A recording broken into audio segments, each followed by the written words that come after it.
আমি মুজিবের বেটি, আমি পালাই না। নেত্রী যিনি সবসময় বলতেন যে আমি পালাই না, আমি ভয় পাই না, বলতো না?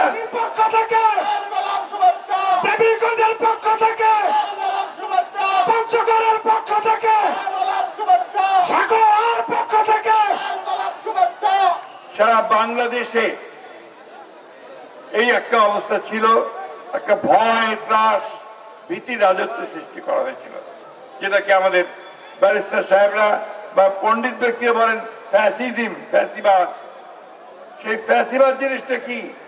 ফ্যাসিবাদ হচ্ছে যখন একটা সরকার নির্বাচনের নাম করে ক্ষমতায় যায়, ক্ষমতায় গিয়ে তারপরে একটা ভীতি, একটা ত্রাসের রাজত্ব সৃষ্টি করে, সে তখন গুম করে, খুন করে, যেভাবেই হোক সে ক্ষমতায় জোর করে টিকে থাকার চেষ্টা করে। হাসিনা তাই করেছে, তাই না?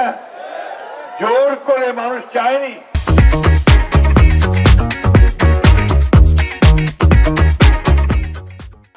কিন্তু সে তিনটা নির্বাচন এইভাবে মিথ্যা কথা বলে জনগণকে বোকা বানিয়ে সে তিনটা নির্বাচন করে জোর করে ক্ষমতায় বসেছে। সে ভেবেছিল কোনোদিন ক্ষমতা থেকে যাবে না। কিন্তু আমরা বলি না একটা কথা যে আল্লাহ তাআলা ভাবে একরকম, মানুষ ভাবে একরকম, আল্লাহ তাআলা কিন্তু ভাবে আরেক রকম, তাই না?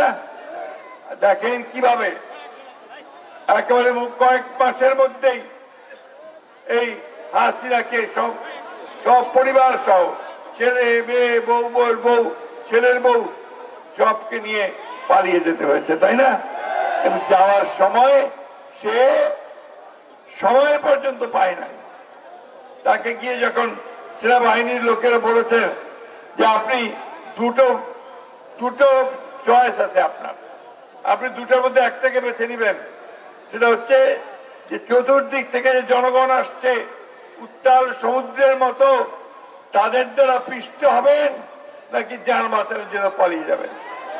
সেই নেত্রী যিনি সবসময় বলতেন যে আমি পালাই না, আমি ভয় পাই না, আমি মুজিবের বেটি, আমি পালাই না, বলতো না? কিন্তু সেই মহিলা তখন জীবন নিয়ে তার নেতা কর্মীদেরকে ছেড়ে দিয়ে সমস্ত সারা দেশে যে অসংখ্য আওয়ামী লীগেররা আছে তাদেরকে বিপদে ফেলে দিয়ে সে পালিয়ে গেছে, তাই না? এই অঞ্চলে তো অনেক মানুষ আছেন যারা আওয়ামী লীগ করতেন, তাই না ভাই? এখন তাদের কি অবস্থা? সে নেত্রী তো তাদের দেখার নাই, সে নেত্রী পালিয়েছে, তাদের নেতারা পালিয়েছে, তাদের নেতা যারা ছিল তারা এখন বন্দী হয়ে গেছে দুর্নীতি করার দায়ে, তাই না? এই হচ্ছে পরিণতি ফ্যাসিবাদের, এই হচ্ছে পরিণতি যারা আপনার জোর করে ক্ষমতায় টিকে থাকতে চায়। বন্ধুগণ, এই আমাদের ছাত্রদেরকে আমি ধন্যবাদ জানাতে চাই, আমাদের ভাইদেরকে যারা 15 বছর ধরে লড়াই করেছে তাদেরকে ধন্যবাদ জানাতে চাই যে তারা তাদের বুকে রক্ত ঢেলে দিয়ে আমাদের জন্য আবার একটা সুযোগ সৃষ্টি করে দিয়েছেন যে আমরা আমাদের দেশটাকে আবার একটা গণতান্ত্রিক পদ্ধতিতে গড়ে তুলব। আমরা এখানে সকল মানুষের ভোটের অধিকার নিশ্চিত করতে পারবো। আপনারা এই আগে কতগুলো ভোট হয়েছে, ভোট দিতে পারছেন? আমাদের ছেলেরা ভোট দিতে পারছে? কেউ পারে না। 3 বার 15 বছর ধরে আর ভোট দিতে পারে না, তাই না? সেই ভোটের অধিকারটা আমরা ফিরে চাই। আমার ভোট আমি দেব, যাকে খুশি তাকে দেবো, তাই না?